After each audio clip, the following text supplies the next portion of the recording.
আসসালামু আলাইকুম। আমন্ত্রণ গোল্ডেন এজ হোম কেয়ার উত্তর আমেরিকা বাংলা ভিশন সংবাদে আপনাদের সাথে আছি নাদির আশরাফ।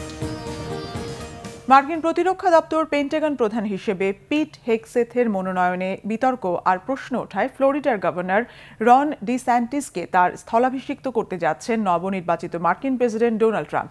এই ইঙ্গিত দিয়ে প্রতিবেদন প্রকাশ করেছে ওয়াল স্ট্রিট জার্নাল। ন্যাশনাল গার্ডের সাবেক মেজর পিট হেগসেথ ইরাক, আফগানিস্তান ও কিউবার কুখ্যাত গুয়ান্তানামো বে কারাগারের দায়িত্বে ছিলেন। যুক্তরাষ্ট্র তাকে চরমপন্থী হিসেবে তালিকাভুক্ত করায় 2021 সালে সেনাবাহিনী থেকে ইস্তফা দেয়। সম্প্রতি এক নারী তার বিরুদ্ধে যৌন হয়রানির অভিযোগ তোলেন। তার বিরুদ্ধে আর্থিক অব্যবস্থাপনার অভিযোগও রয়েছে।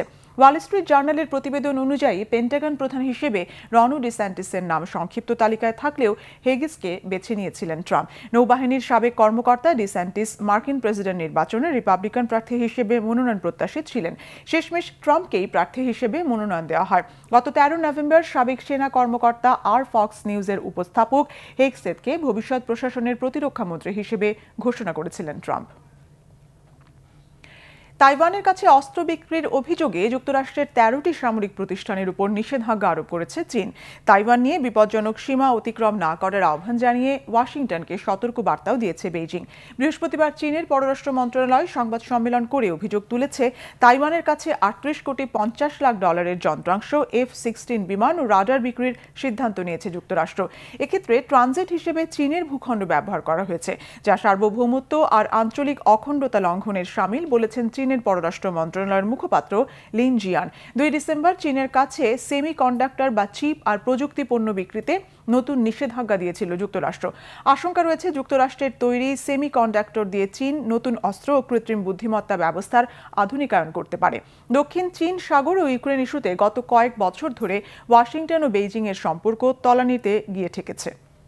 যুক্তরাষ্ট্রের সবচেয়ে বড় বেসরকারি স্বাস্থ্য বীমা প্রতিষ্ঠান ইউনাইটেড হেলথ কেয়ারের প্রধান নির্বাহী কর্মকর্তা ব্রায়ান থমসনকে হত্যার ঘটনায় আরও কিছু আলামত হাতে এসেছে পুলিশের। এগুলোর সূত্র ধরে রহস্য উদ্ঘাটনের চেষ্টা অব্যাহত রেখেছেন তদন্ত কর্মকর্তারা।